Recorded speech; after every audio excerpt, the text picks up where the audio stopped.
Okay, so without further ado, I'll introduce Dr. Shoaib.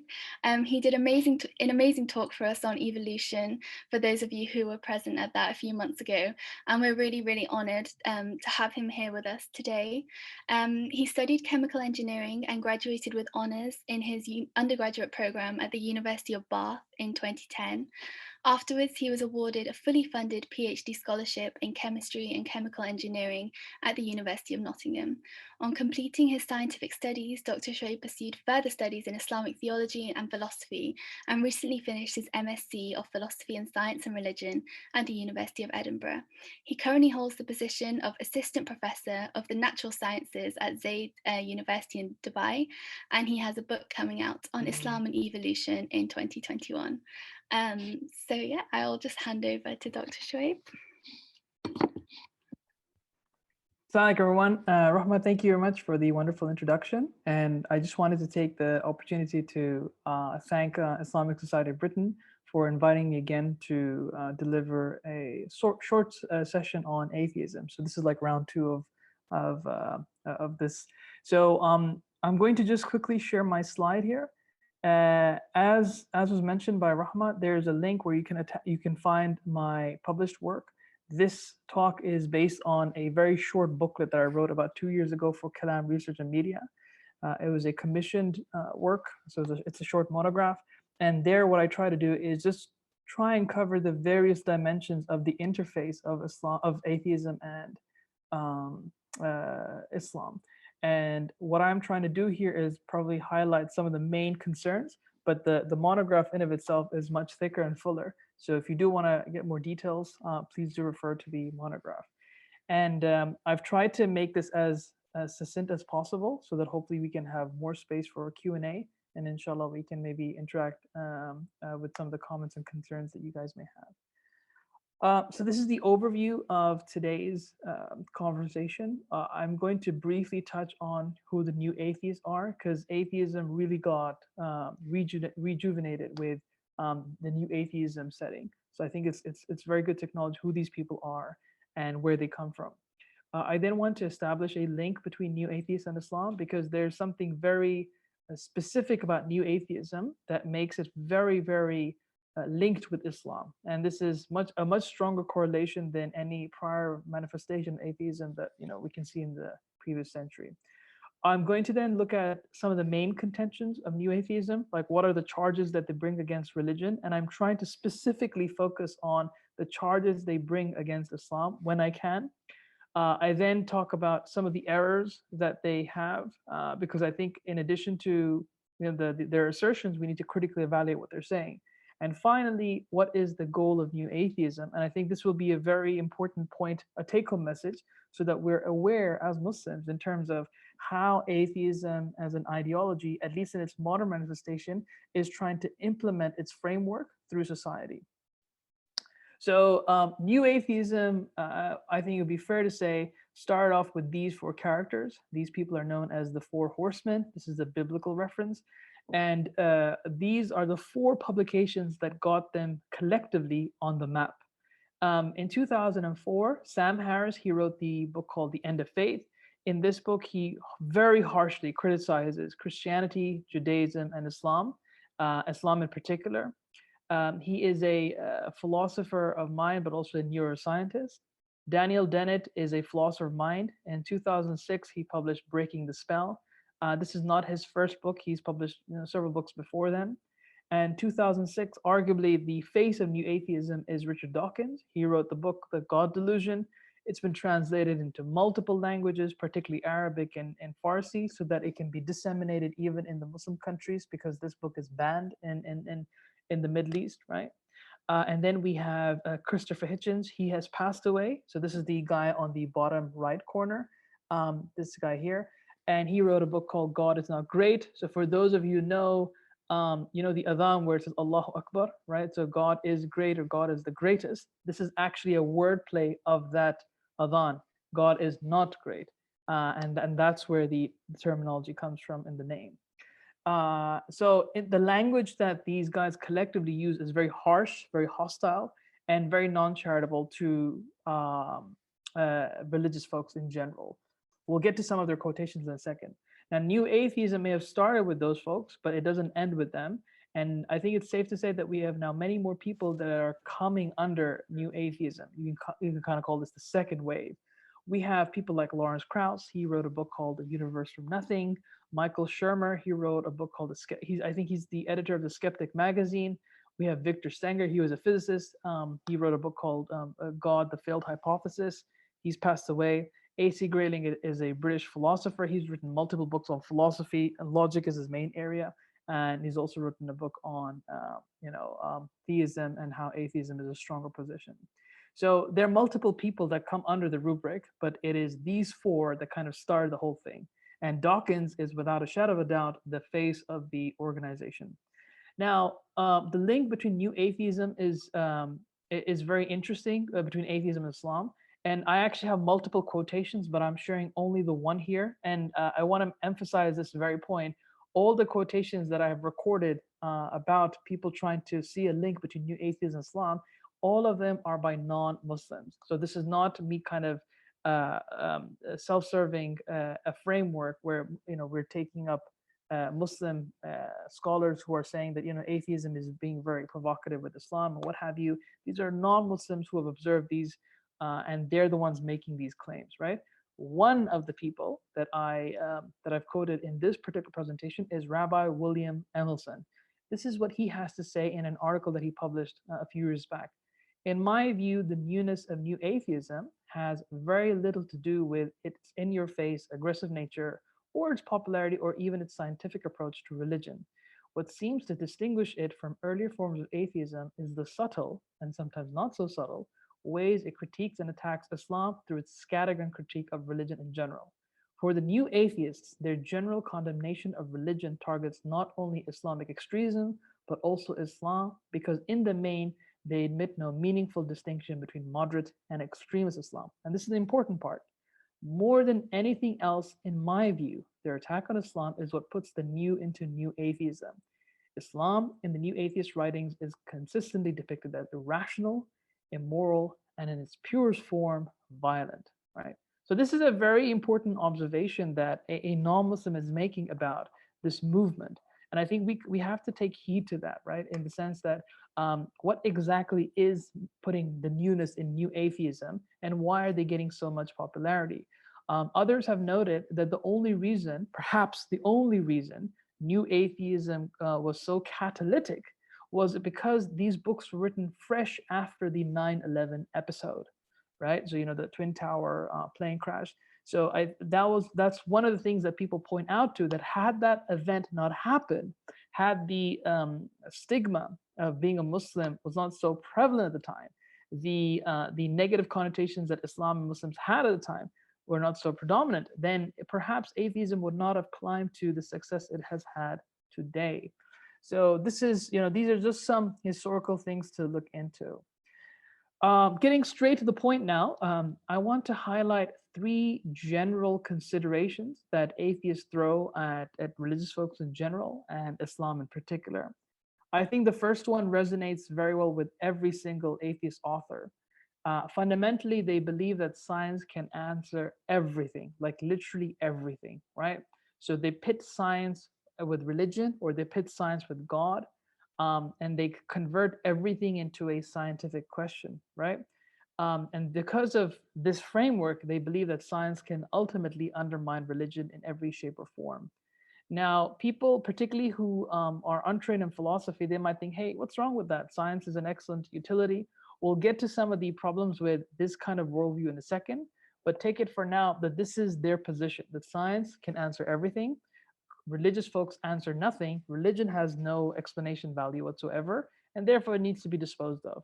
Even the very question of God, right, has to be converted to a scientific question. So this is Richard Dawkins. He's put it this way: either God exists or he doesn't. It is a scientific question. One day we may know the answer, and meanwhile we can say something pretty strong about the probability. And this is where the whole binary narrative comes in. You're either a scientist or a religious person. You can't be both. And that's the kind of binary answers that we get by the new atheists in their writings. The second claim, Islam is a very barbaric religion. And this is nothing new. I think we've kind of seen this in the Fox News narrative. And it's just being picked up again after the Clash of Civilizations narrative, right? So the two people who I believe are really, really vocal with this kind of rhetoric are Christopher Hitchens and Sam Harris.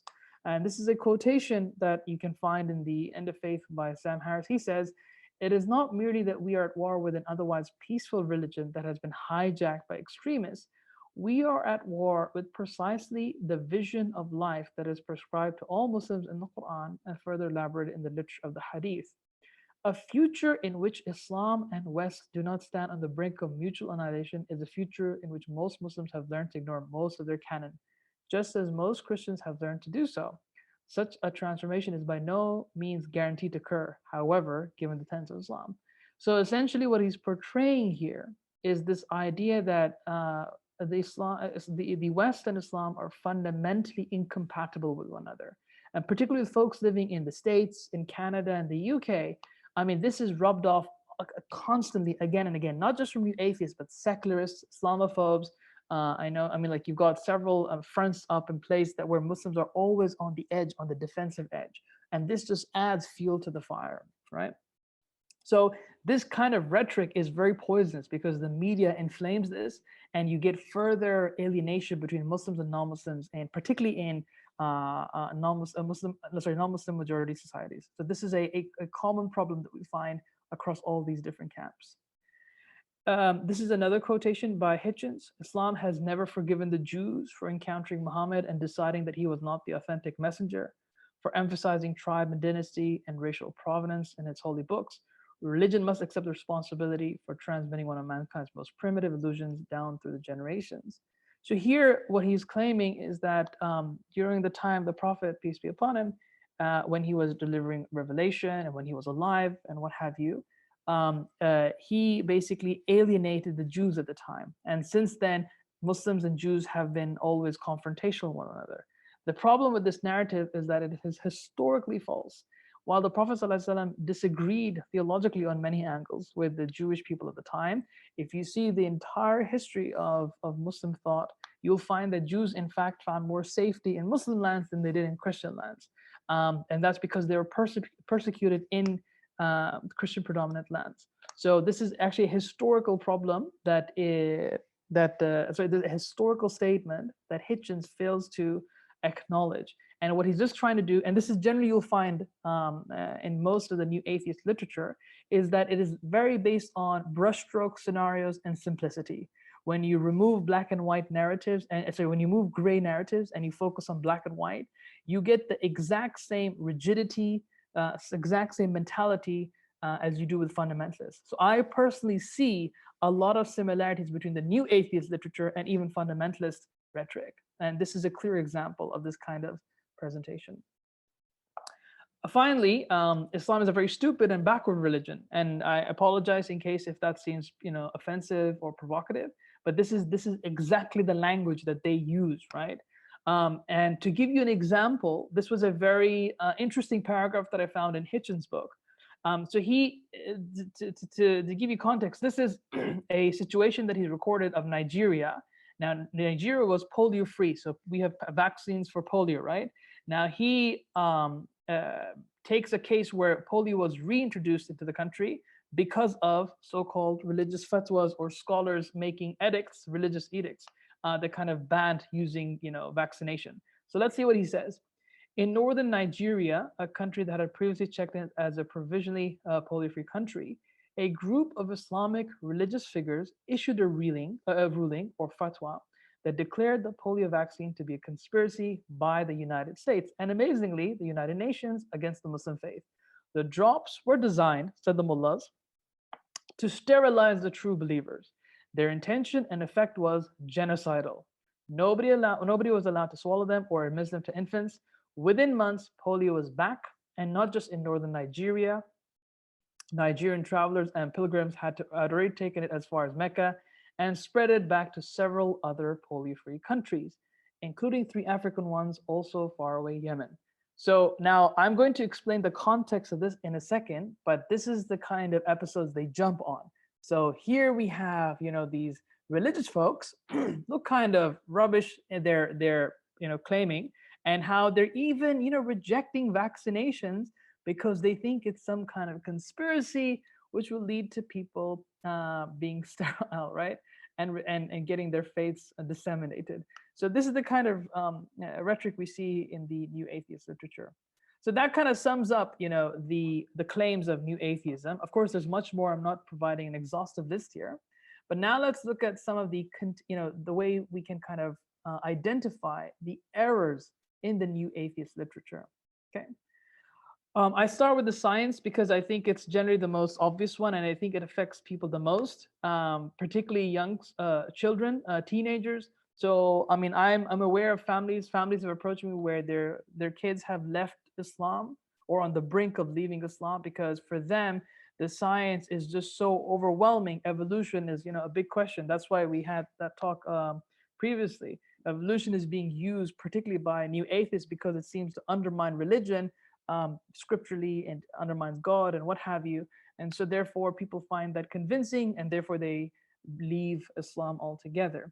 Now we have to make a distinction here, which I think is very important, particularly for parents. I think this is a very useful thing to acknowledge. There's a difference between science, which is a method, and scientism, which is an ideology. Okay. Science is our ability to use whatever we can, whatever methodological framework we use to be able to understand the natural world, right? So this involves experimentation, involves, using computers, being able to describe certain phenomena mathematically, coming up with theories, coming up with equations. These are all methodological claims, right? Science is a method. Scientism, however, is an ideology, which is the idea that everything can only be explained scientifically. Okay, that's the ideology. Now, as Muslims, we have no problem with science, but scientism, however, is fundamentally at odds with the Islamic faith because scientism is not a worldview that we adopt. And to kind of show you that scientism is not an exhaustive perspective, we can easily see this by identifying two things: the presuppositions of science and what are the limits of science, right? And there's a vast literature on this, so I'm simplifying this. So hopefully, if you have any questions, we can pick up on this in the Q&A. But just to cut it short, presuppositions are those things which pretty much all scientists have to presume to get science running. If these presumptions are not there, you will never have science. Science would be impossible, right? Two of these things are temporal uniformity and spatial uniformity. Now, what do I mean by that? That seems like very technical terminology. Temporal uniformity simply means that when you have certain phenomena that you're looking at, it works the same way in the past, it works the same way now, and you expect it to work the same way tomorrow, right? So, for example, here I have so I don't know if you can't see me in the camera, but if I have a pen and I drop the pen will go down, right? And I notice every time that I drop the pen, it always goes down. From there, I can make a generalization, right? Now, the thing is, even though tomorrow didn't come yet, tomorrow hasn't come, tomorrow is still an open future, I presume that all my observations in the past will work in the future. This is known as temporal uniformity. That you believe that you believe that all your laws of nature will hold tomorrow, right? So this is known as temporal uniformity. Science cannot work without this presumption. So if imagine you have the pen dropping down on one occasion, it dropping down to the left on another occasion. If you drop it, it goes up on another occasion. If you drop it, it goes right in another occasion. If it goes in different directions every time you drop it, you can no longer generalize a law out of it. You cannot come up with a scientific theory because every moment is so radically different. Science works with the presumption that there are these regularities that constantly behave in the same manner through which we can extract an explanation from, right? If you don't have that, it's impossible to do science. Spatial uniformity is simply this idea that the same phenomenon that I do in Dubai is the same as it is in the UK. So if I drop my pen, right, in UAE, in Dubai, it will go down just like as it would in the UK, right? So we also believe that our laws that we discover, they must be the same everywhere. And again, this is based on a presumption. This is not something that scientists have proven. They presuppose these things. Now, this in of itself indicates that science cannot prove everything because it must rely on certain philosophical presumptions to get the ground running. So scientism automatically banks itself because of these presumptions. So when somebody claims, oh yeah, science can pretty much solve everything, well then these presumptions that you're having, where did they come from? They didn't come from science. You just have to presume them, right? Now, in addition to these presuppositions, we have limits to science as well. So one example is ethics, right? So no matter how many different experiments you choose, you can never find morality in a test tube, right? No matter how much you dissect the brain, no matter how many cells you divide up, no matter how many neurons you fire up, right? You are never going to find killing is wrong in the brain. You're never going to have an X-ray where there's a moral prescription, right? Where it says, oh yeah, if you take an X-ray, you'll find out that smoking is a bad thing. Prescriptions, right? Prescriptions aren't coming with the data set. They are prescribed by human beings. So ethics is a huge domain which science cannot fully answer. And I know this may seem like maybe a radical claim or a novel claim to some of you. In the general literature of philosophy of religion, this is a big discussion, and I acknowledge that. But I'm just kind of sharing simple example tidbits to kind of make sense of this as we go along. Mathematics is one example. So mathematics are these abstract notions that don't seem to, exist anywhere, but we make sense of them. So for example, even if the universe didn't exist, let's say the whole creation never existed, the claim 1 + 1 is equal to 2 would still be true, right?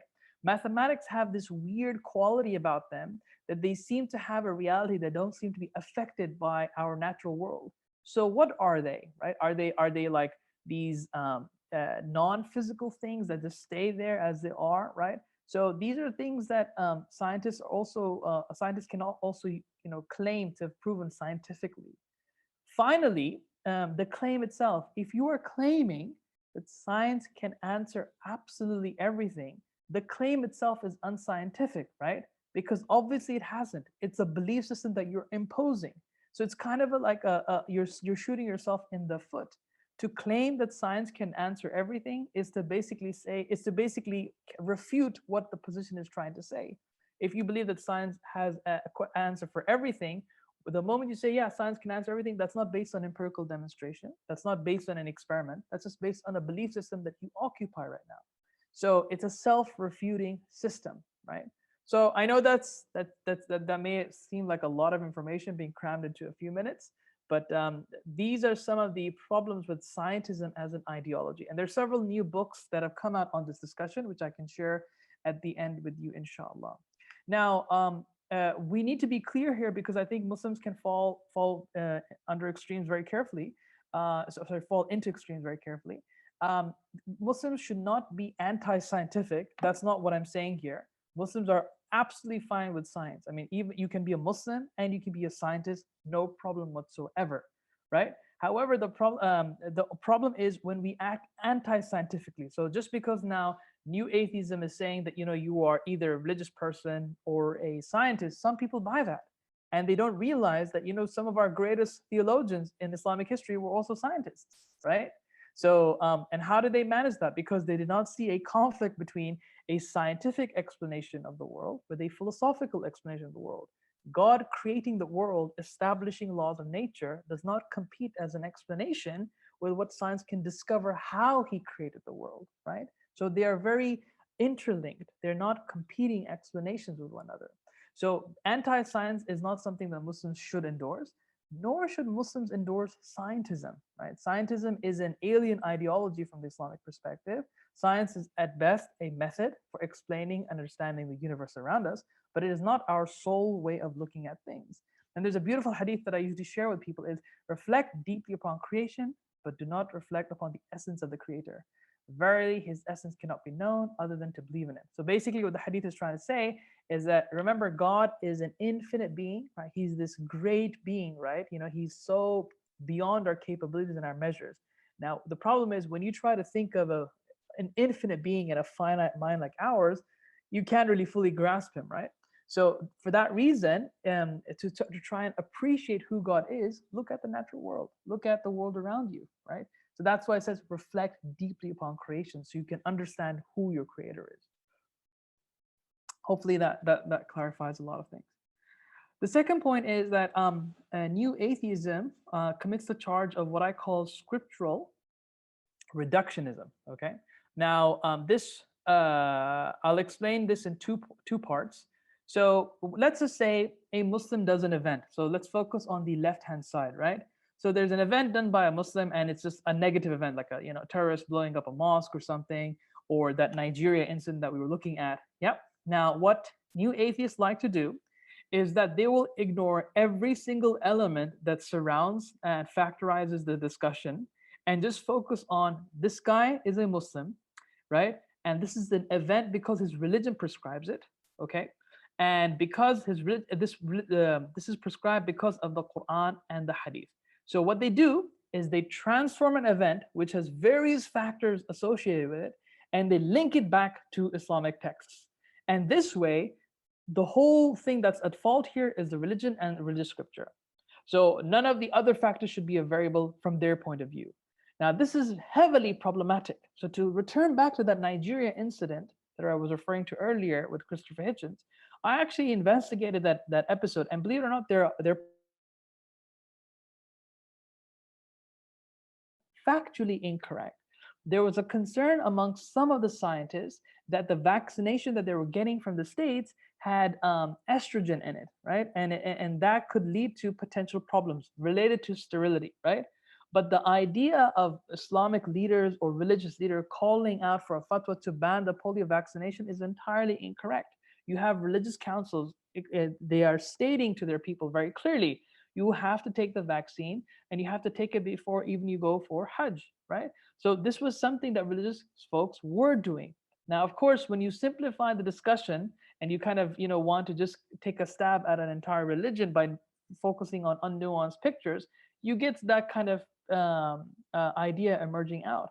But when you look at everything around, when you look at the cultural element, when you look at the economic situation, the political situation, the psychological situation, the sociological orientation, we begin to see that it's not a strict black and white image that's forming here.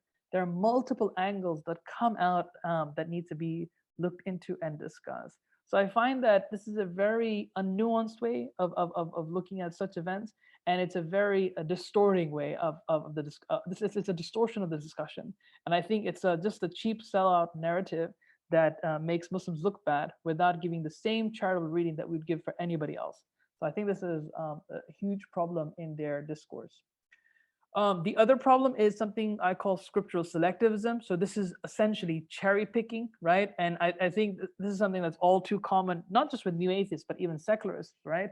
Who just want to kind of take a cheap shot at Islam and religion in general. This happens with the Bible, happens with the Torah, it happens with the Quran. So this is to give you some specifics here. Here we have Sam Harris. He says, he spends 5.25 of pages just literally quoting verses out of context to show how barbaric the Quran really is, right? Not caring about its historical context, not even bothering to look at the verses before and after. Literally just stating, if you see his book, I kid you not, it's just 5.25 pages of just blank verses. That's all it is. Point number two, Hitchens simplifies Bukhari's hadith canon in 6 sentences. Now, for those of you who are aware, so for those of you who are unaware, Bukhari is basically the most authentic hadith book that we have after the Quran. So it's a very valuable corpus to us, right? And people spend years trying to analyze all the hadiths inside it, understanding how they're implementable, how they're applicable to certain situations, how they're not applicable to certain situations, right? Now he thinks he has figured Bukhari out in 6 sentences, right? Not even giving any reference to whether he's looked at the commentaries of hadith, specialists of hadith, none of that whatsoever. So for instance, one of the leading figures in hadith studies today is Jonathan Brown, right? He had papers even before he published this book. Those weren't recorded. Even before Jonathan Brown, there were other people who were doing hadith studies. None of that was recorded. You just see a very simple blanket claim that Bukhari's canon is just literally hocus pocus. This was just Bukhari's own invention, that kind of stuff. So you see very simplistic narratives. Like if I were to kind of do that with the Bible, I would want to thoroughly investigate what I'm looking at, what verses I'm looking at, what our scholars have said about it. But this is a very non-charitable way of dismissing a religion. Number three, Dennett casually states in his book that the Quran undeniably declares that infidels and disbelievers deserve death, right? Again, if you look at fiqh books, it's not as crystal clear in the discussion, right? Number four, there's a really good book on this subject matter by Muhammad Hassan Khalil called New Atheism and Islam, and the Political Islam. It was published by, I think, University of Cambridge, sorry, Cambridge University Press. And number four, Dawkins involves the problem of abrogation. So, so for those people who don't know, we have this concept of naskh and mansukh. So some verses have abrogated earlier ones, and so they're no longer operational, right?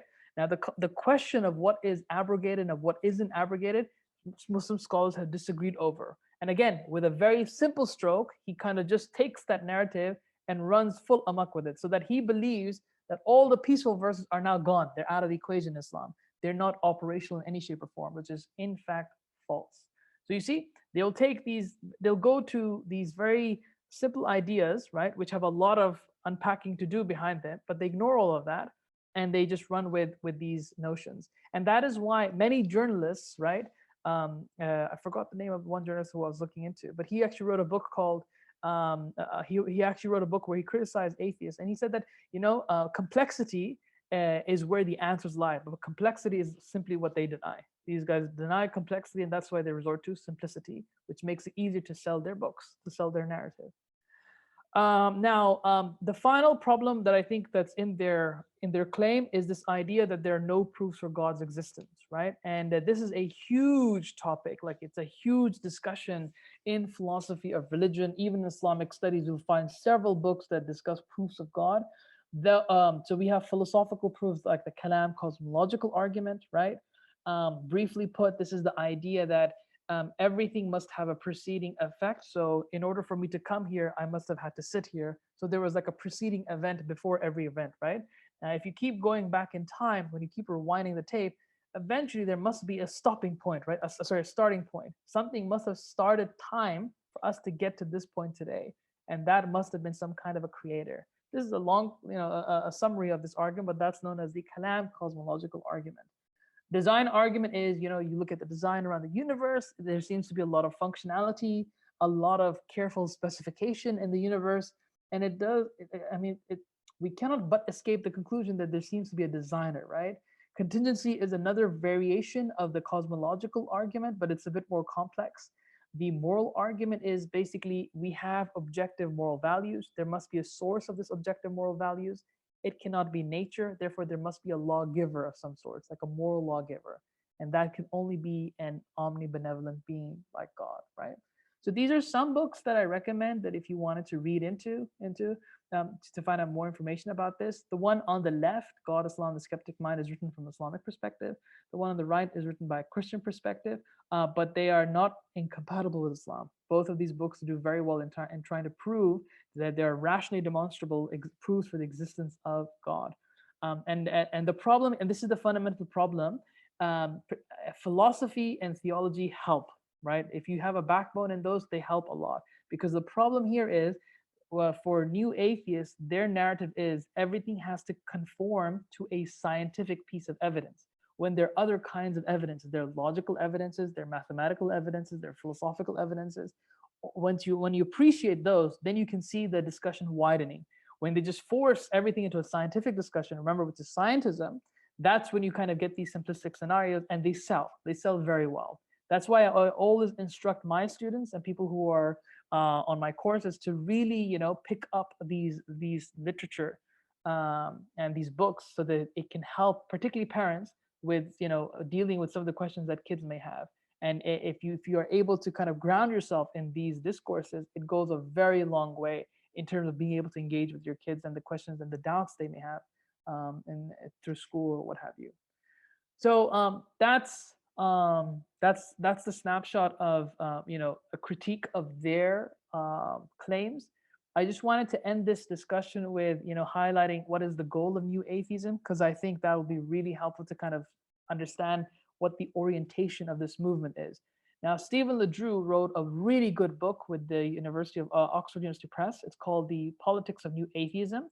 It has a purple cover. And I found this statement in there to be really interesting. Now, Stephen LeDroux, again, to keep this in mind, is a non-Muslim. So he has no agenda here because he's a Muslim and he's playing a victimizing card. No, none of that. He's a non-Muslim. He's looking at this discussion from a neutral perspective, and this is what he came up with. Modernity for new atheists is coterminous with secularization, which in their view is essentially the progressive universalization of scientism. That is, the authority of science within political institutions, but more importantly, the adoption of a scientific worldview by individuals to such an extent that becomes culturally dominant.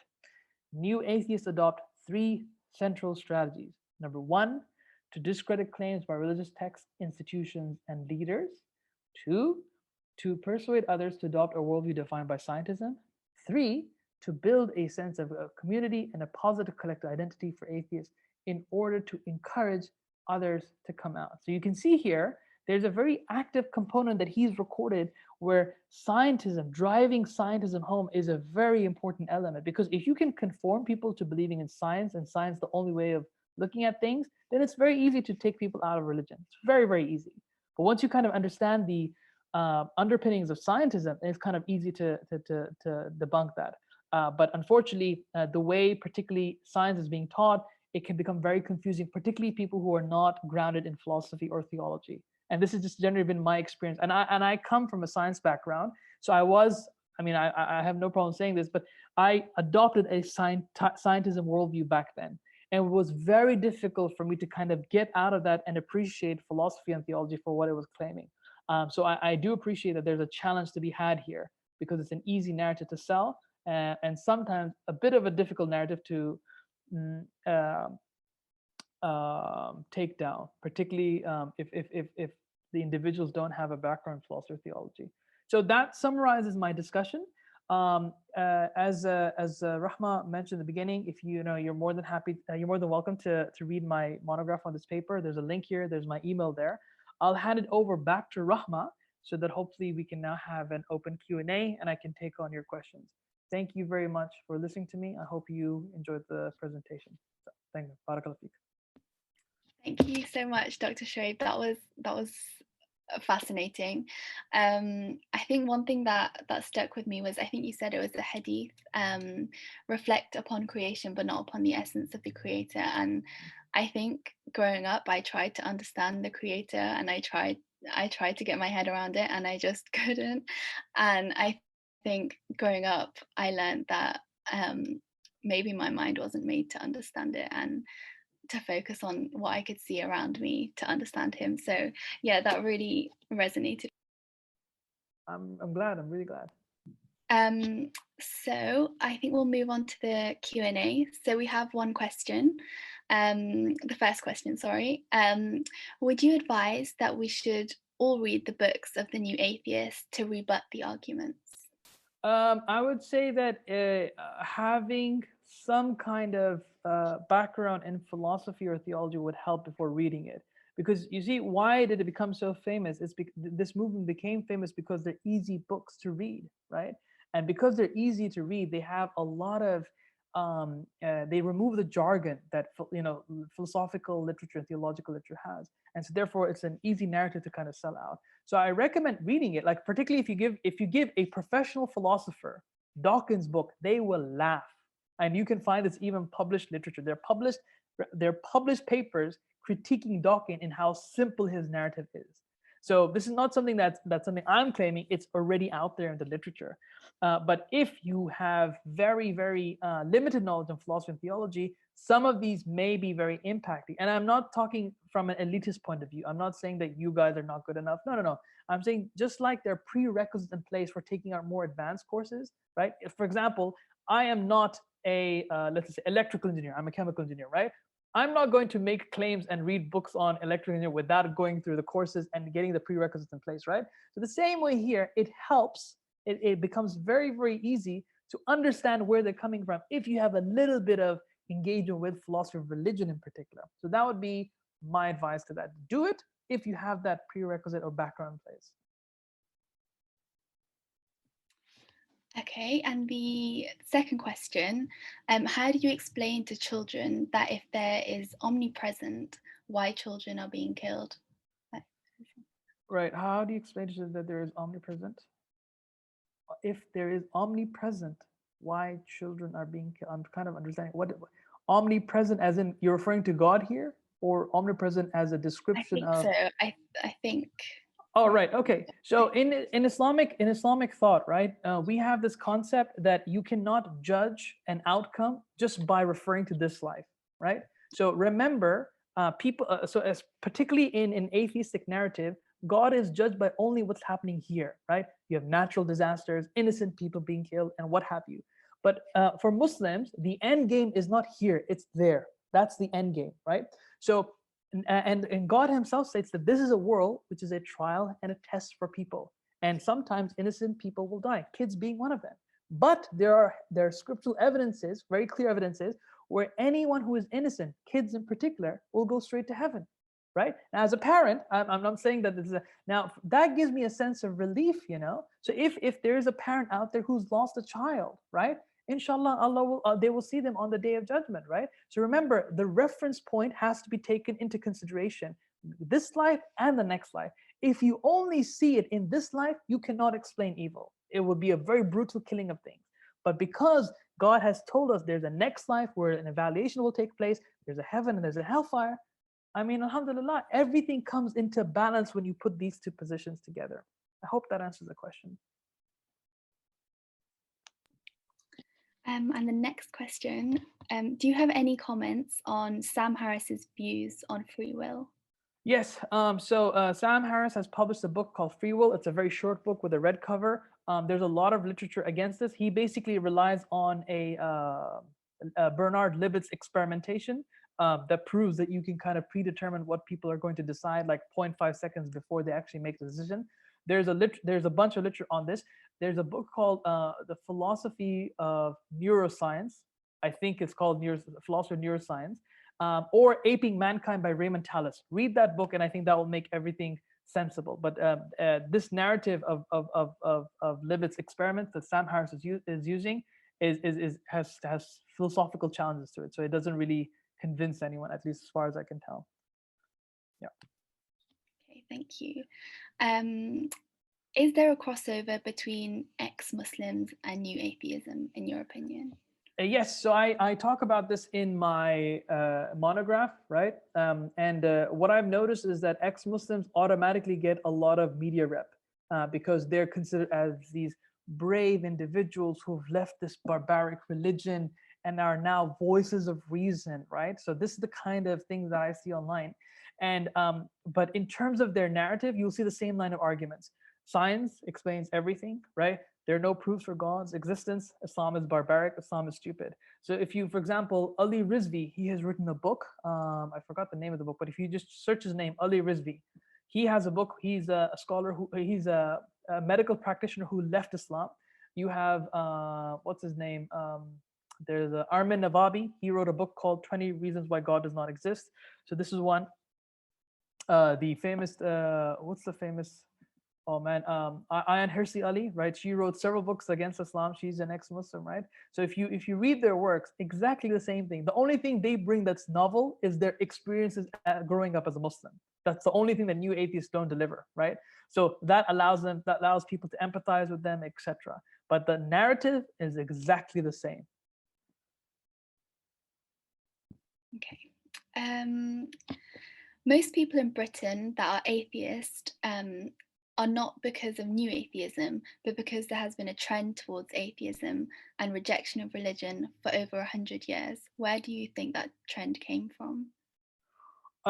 Okay, so I think there are multiple factors here, right? So I think on the one hand, there's a version of secularism that is very heavily implemented, particularly in the UK, right?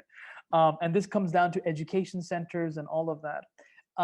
Now, the idea of atheism increasing, as far as I'm aware, that is based on a study of Christian churches. I'm not aware about atheism increasing in Muslim circles. I haven't personally seen data sets revealing how atheism has increased amongst Muslims. That data doesn't exist. And I can see why, because it's a very sensitive topic even amongst Muslims, right?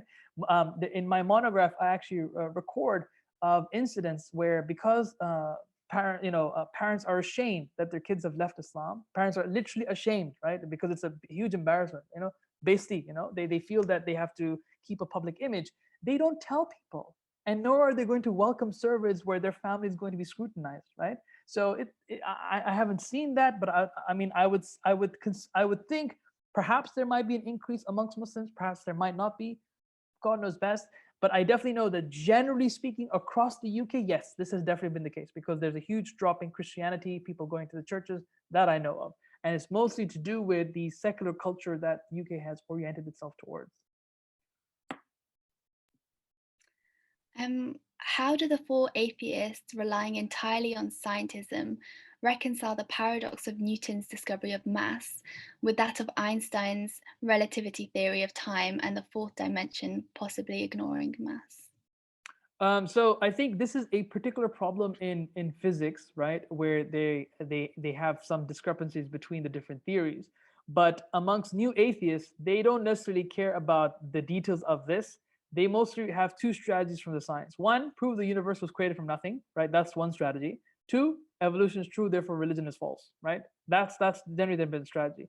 I haven't ever seen them speak about this kind of thing. And I mean, apart from Lawrence Krauss and Victor Stenger, none of them are physicists. So I don't see the four atheists ever, claiming anything about the side of physics of things. Okay. The next question. The atheists I know justify their beliefs based on inconsistencies from biblical references. Do you think that there is a form of atheism in the Western world that is really about being anti-Christianity rather than a disbelief in God? Yeah, I mean, this is definitely a case to remember. When people say they reject God, the first thing I ask is, what kind of God do you reject, right? So now in Christianity, there is an understanding that God came in the form of a man, right? And even from Islamic point of view, this is theologically very problematic. This is a significant difference between Christians and Muslims. So there might be certain areas where people might reject certain types of God, and that may be propelling atheism. So I do believe that perhaps it might be a form of anti-Christianity, no doubt about it. So that's why I asked them to consider, well, have you considered other types of God? Have you read, Muslim portrayals of God? And that's where you can kind of see perhaps that this is not a global atheism sort where they reject every kind of religion. Perhaps they're rejecting a specific form of God, and that may have its own issues, which perhaps the Muslim God or the Muslim understanding of God may not have. So yeah, I definitely could agree with that. Do you think that Muslim scholars haven't been able to portray the authentic message of the Quran Yeah, slash? I definitely agree to that. I mean, I think that, I mean, in the UK, so I was there for 7 years, right? I mean, you have heavy sectarianism, right? That immediately puts people off, right? When people are judging you left, right, and center. Now, I'm not saying this is the general qualification of scholars all across the board, right? I'm just saying that there are certain individuals or certain groups that make being Muslim very toxic, right? They will literally put you through hell to kind of, they'll judge you, they'll look down on you, and that's not exactly the way to kind of deal with things. So I definitely believe that there is a sense of responsibility in Muslim scholars, which they have to shoulder, that they are part and parcel of some of these ideas. The other aspect of this is that we have a huge tradition, a very rich tradition, within which we have great philosophical work and be able to prove God's existence and what have you. And I think it's very difficult to find that kind of literature in the contemporary period, right? When I was writing this monograph, I remember if you type in atheism and its critiques, you will find thousands of books by Christians. When you type from an Islamic angle, you only have 4 by Muslims, just 4, right? So I think that kind of speaks volumes in of itself. Okay. The next question is, do you think Muslims would well by joining hands with Christians and Jews to challenge scientism and atheism? Yeah, of course, because when you have the same shared concerns, you of course join hands when you can, right? So that's why I think that a lot of Muslim scholars look up to Christian philosophers and theologians. Alvin Plantinga being the number 1 guy. William Craig is another big figure, right? So Alvin Plantinga wrote this really good book, Where the Conflict Really Lies, where he kind of literally, he pretty much dissolves this idea that science undermines religion or undermines God in any shape or form. And he's one of the top philosophers of religion in the world. And so I think that definitely, we can learn a lot of from each other. And because you have to bear in mind, Christianity is being bashed by atheism much longer than it has been Muslims. Muslims are recent on the scene. They're very recent, right? So we can definitely learn a lot from our Christian brothers and sisters. I don't. I think that's a very useful cooperation that we can have.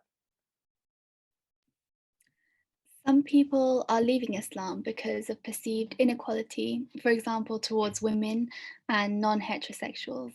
Mhm. How can we help young people who are struggling with this? Right. Okay. So when it comes to social political matters, this is not necessarily my area of expertise because this involves an element of fiqh, Islamic jurisprudence, and that is not my expertise. I am not a faqih. I'm not a jurisprudent. So I will just, say that this is something that have to be answered by an expert on the matter, not myself. No, I understand. Um, the next question is, my partner is an atheist.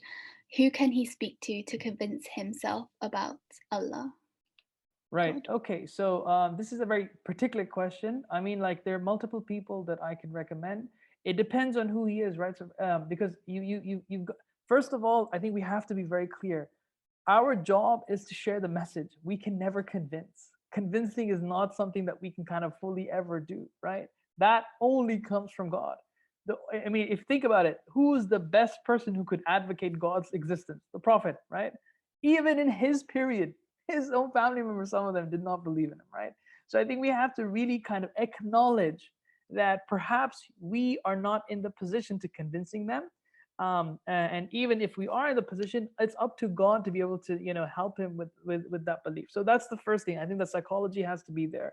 Now with regards to who you can speak to, I think it depends on the nature of the person, right? So for example, I've noticed that between brothers and sisters, if one becomes more practicing and the other one is getting more inclined towards atheism, that brother who's leaving religion will not pay attention to the brother because they're like equals.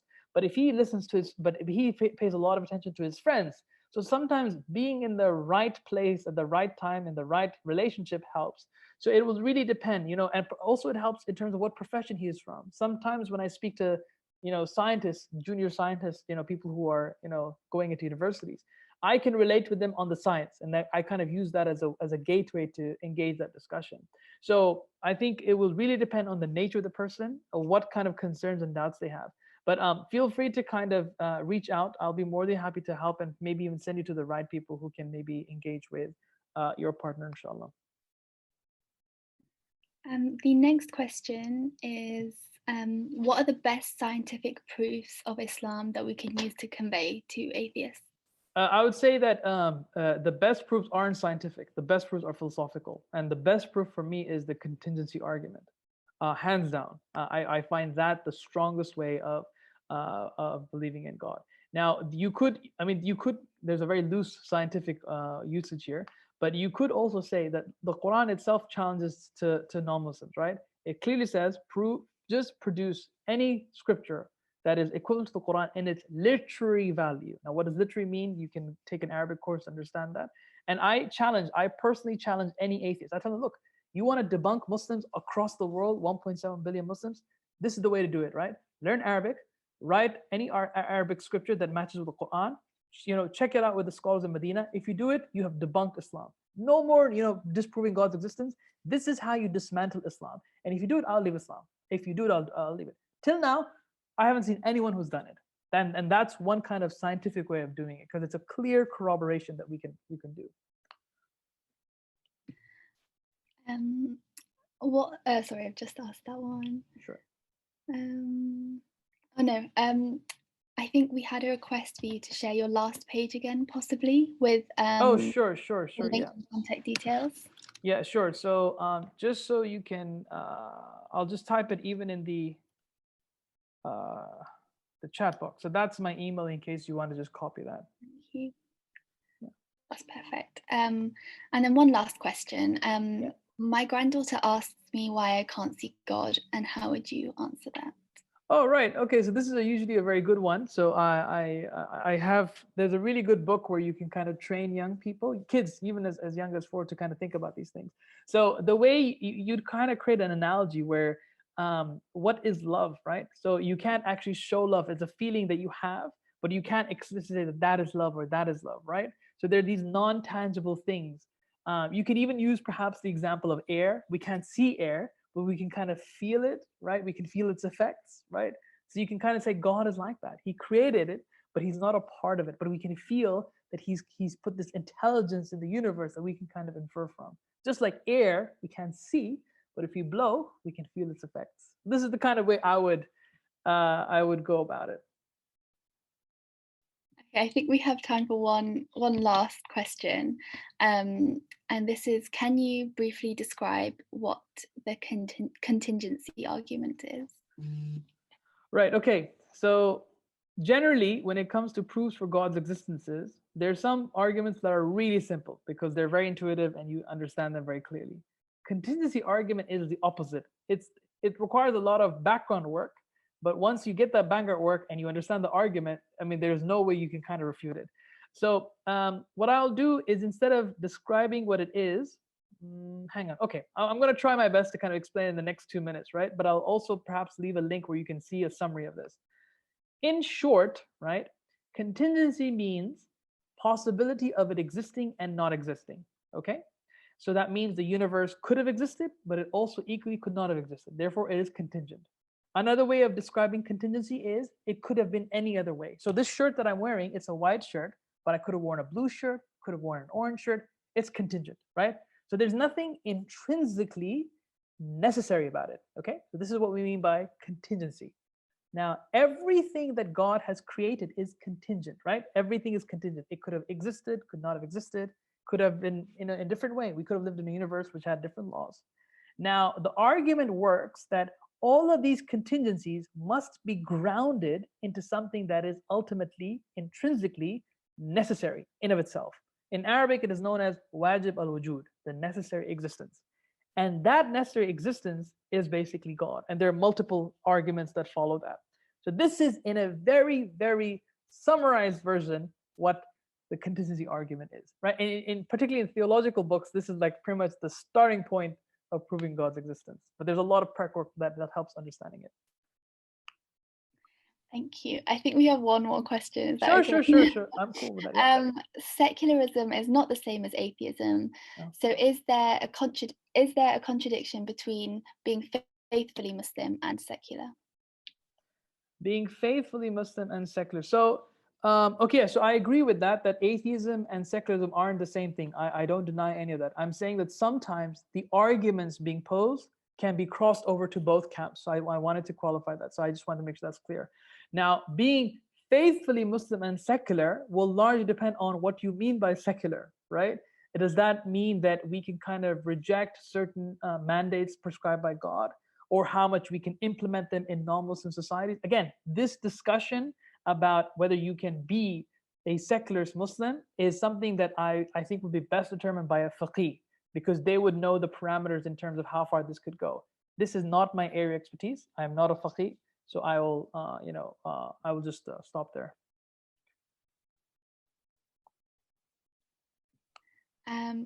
And really quickly, finally, could you just clarify the name of the book that you were talking about for kids to explain God? I think it's called The Philosophy Workshop. It's just this beautiful blue little book, right? And they're just like these brain teaser exercises, right? So, and it's something I've done with parents, I've done with adults, I've done with young kids, even as young as 7. It's just so fun with the kids. So it's a blue book called The Philosophy Workshop. I will hopefully, if I get the opportunity, I might send a photo of it to the team, and they can hopefully put this in the description box as well. It's a very nice book. It's very, very good. I tried it with kids. So there's one girl, interesting, her name was Rahma as well. So she was 7-year-old, and she said to me, Shoaib, how do you prove, so hang on. The question was, is there something that you know exists, but you can't touch it, you can't feel it, you can't do any of those, right? The 5 senses. And then she started thinking, and then she said, air, right? But then I blew in her face. Did you feel that? Yes. So therefore, that can't be it. You have to think furthermore. So it's a very nice way of developing kids' cognition. So it's called The Philosophy Workshop. Really beautiful book. Thank you so much. Okay, I think that draws us nicely to a close. Thank you so much, Dr. Shoaib. I think I can speak on behalf of everyone that was so eye-opening and fascinating. So thank you so much. We're really honoured to have you talk on behalf of the Islamic Society of Britain for us again.